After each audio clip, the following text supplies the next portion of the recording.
number one potentially contributing factor to autism.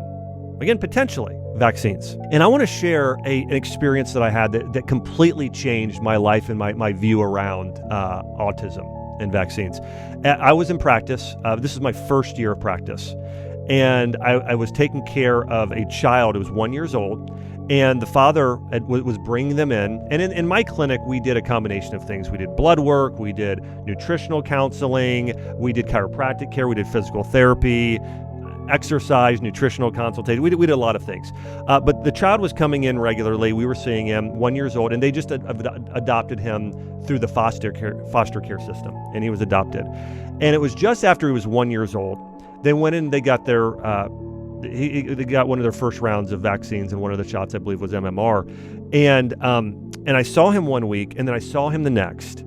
And the father came in really concerned, and I looked at the child, and there was a glaze on the child's eyes, and he was very non-reactive. Before, if you would do anything, the kid was laughing, he was giggling, he was aware. You know, the kid was looking deep into your eyes, and there was an awareness. 1 week later, the awareness was gone or greatly diminished. And afterwards, about a year later, the child was then diagnosed with autism. And the parents said to me, we saw a distinct and complete difference before and after he got those shots.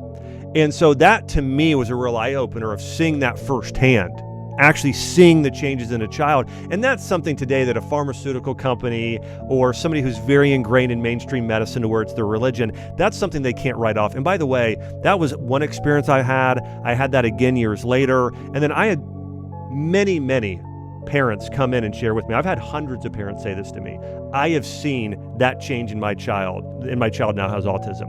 So I do want to say, I think that we have far too many people, doctors especially, and pharmaceutical companies have completely written off those parents who have experienced that. And I'm curious for you, if you know anybody who has a child with autism and they experience that same thing, because there are actually at least tens of thousands, if not hundreds of thousands of parents that have discovered that with their child.